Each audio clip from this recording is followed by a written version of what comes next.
Hello and welcome to my channel. My name is Lynn and today is day 9 of my Crafter's Companion Advent Calendar series, and behind today's door is a stamp and die set of this fluted champagne glass, and I'm gonna do some quick coloring here with a Aquaflow marker in Just Peachy and a aqua shimmer marker in Blush Rosette. I thought the shimmer marker would add a little bit of that sparkly finish to give it that champagne look.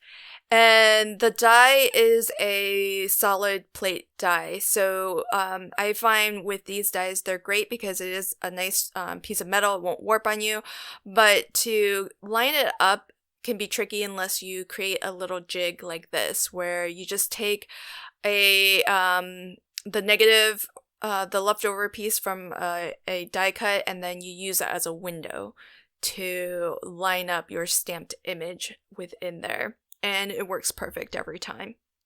So today I'm going to be making a double slider card, and you may recognize some of these backgrounds.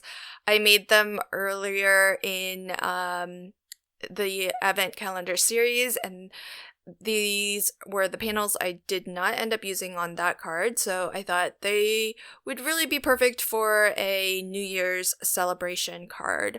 So I'm going to use it on this card, which will be a US A2 size card, so that's 4 1/4 by 5 1/2. This is going to be landscape top folding, and this is how I like to make double sliders. There's a die set that I have from LDRS. I don't know if it's still available, but if it is, I will link to that and anything else that I use in this video. But you may find something similar in your stash, or you can always create the double slider mechanism without any specialty dies at all. And I'll link to another video that I have where I've done just that. So I'll pop that up in the upper right hand corner. So if you don't have dies like these or this specific die set, then you can just hand cut your double slider mechanism. But the reason why I like these is because it's really easy. I find you just have to die cut these little slots, and I think they're called ribbon slider dies. And what I'll do is attach my sort of conveyor belt to that mechanism there by just threading it through those two slots. So for my quote conveyor belt, I'm just using some plastic packaging. So this is just a bag that I think maybe a die set came in, and the particular ribbon slider dies that I have, they cut a slot that's about 1/2 inch. And so you can see here I'm cutting this strip of plastic to just shy of 1/2 inch. That way it will easily slip in or thread through these slots, and there won't be too much friction. When you attach the two ends of your plastic, and I do like to use a plastic that's a little bit on the softer side, so not the kind of plastic that's kind of crinkly and crunchy, but one that's a little bit more malleable and soft. I find that sort of works a little bit better because it'll slip and slide around those two slots a lot easier. And when I attach the two ends, I'm not looking to pull it super tight, but I don't want so much slack that it's gonna wiggle up and down. So that's a little bit of a kind of finesse that you have to just get used to figuring out. If it's too tight, then it'll be too hard to slide that ribbon or that conveyor belt back and forth. And if it's too slack, then you'll kind of find that whatever you attach to it isn't really holding its position, like it's wobbling a little bit too much as you pull on the tab. And plastic bags are cheap enough. So if you don't get it right the first time, just cut that little conveyor belt off, and then cut yourself another strip of baggie. So what I'm gonna do, because my champagne glasses are not tall enough to reach my conveyor belt, I am going to just attach some acetate stands to the belt, and then my champagne glasses will attach to the acetate. So I've got one stand that is attached to the front of the ribbon, and another stand that is attached to the opposite or the back side of the ribbon and on the opposite end. And I did line up my mechanism so that I could kind of figure out placement for where I want the two champagne glasses to start before you pull the tab.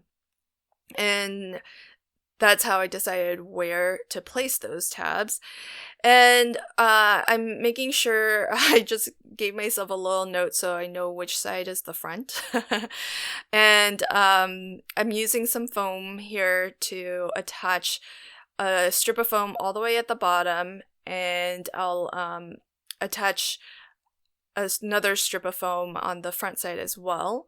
Here I'm just making my pull tab, so I just have a lot of these leftover 1-inch strips of cardstock. This happens to be 120-pound cardstock, and I took my corner chomper and rounded the corner using the 1/2-inch side so that I get a nice pretty much a circular end there. And I'm gonna double this up. I like for my pull tabs to be really strong so that as you're sliding this mechanism back and forth, it doesn't feel wobbly or bendy. Because we've got this really striking gold splatter effect on the background, I decided that the top layer of my pull tab would also be gold to match that. So I went ahead and cut off a strip, 1-inch strip of gold. I think it's a matte mirror card, and to be honest, you don't need like a full strip if you didn't want to use that much of your pretty paper, because there's only so much of this that's actually going to be visible even when the pull tab is fully extended. So you could try to figure out like how far that is and then save yourself maybe a couple inches, but I figured I want the whole thing to be strong, so I went ahead and just used the entire length of the gold strip there. And I'll just attach, whenever I attach anything to the conveyor belt, I try to always use a really strong adhesive. So in this case, I like using my score tape. I think I've just about used up all the red line tape that I have, and I don't really plan to buy more of that. So it's nice to use up everything. And here I just did a little bit of a dry run of this mechanism to see where these two champagne glasses will meet, and that way on the back side I can add a bit of a stopper so that when it hits that foam at the top of the strip there, that's when the mechanism will stop moving. So as I go through the process of making this card, I'm always sort of doing a dry run of my mechanism to make sure that everything is moving and sliding as it should. So here, what I'm going to do is cut a couple more strips of foam. I don't have the exact width that I need, but I had one that was about double of what I need.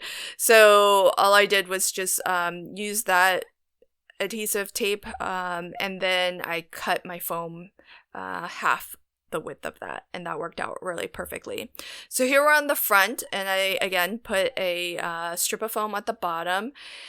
this is going to serve as basically a track that our pull tab is going to glide between. So I'll have a strip at the top as well. And that too will act, as can act as a stopper for our mechanism.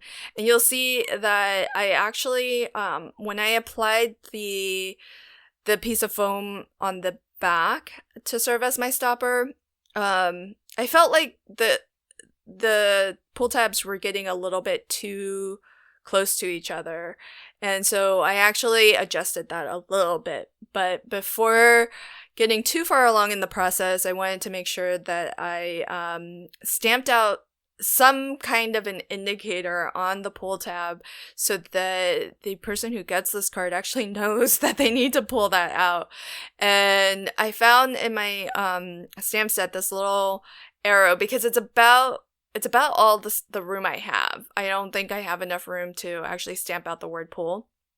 So I was just practicing a little bit with my StazOn, because this is getting stamped onto a sort of a slick surface, and so your StazOn will be really good for stamping onto things like a non-porous surface.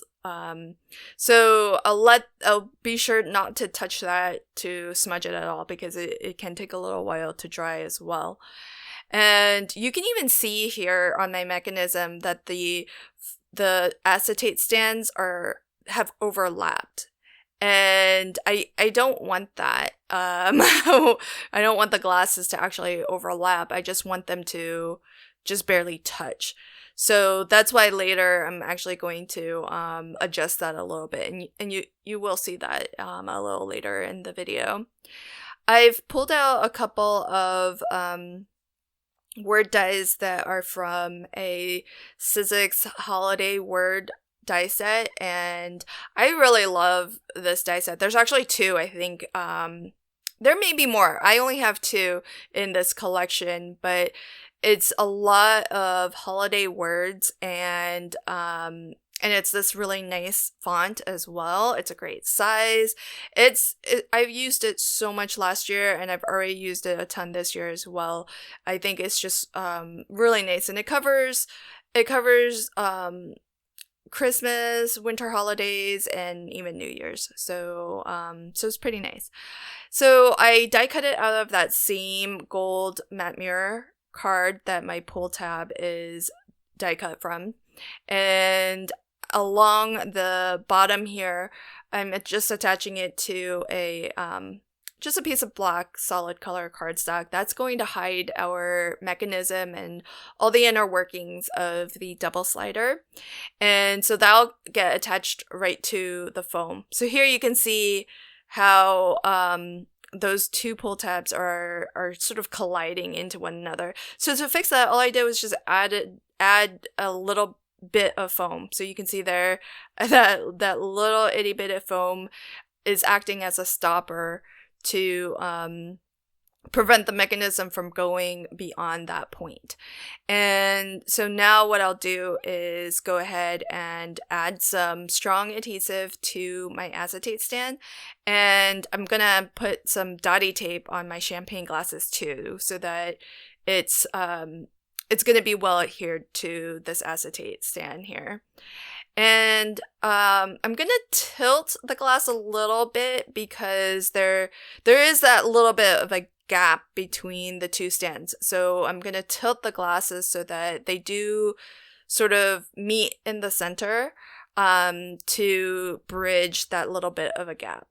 And just making sure that everything is pulled as far as it can. And this is why I test a lot, so I can really make sure that everything is exactly where I want it to be. And I'll just snip off these portions of the glasses that don't get seen, and I just don't want them to get caught on anything in the structure of the mechanism. So now that I feel like everything's in the right position and all of my stoppers are well placed, I'm gonna put foam everywhere else where it won't obstruct the movement of the two glasses.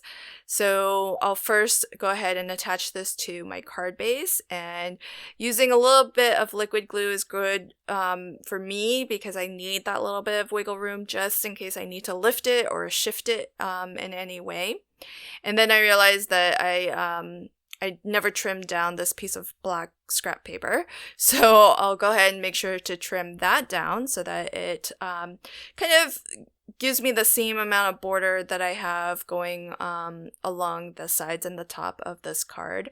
And again, I'm gonna put a little bit of liquid adhesive on the foam, and it not only gives you that little bit of wiggle room to nudge things around a little bit, so you can see there I needed to lift it a little just to get that perfectly aligned, but also liquid adhesive is nice and permanent too. You just don't want to be excessive with your liquid adhesive because you don't want it to kind of ooze out anywhere and accidentally kind of glue something down that shouldn't be glued down.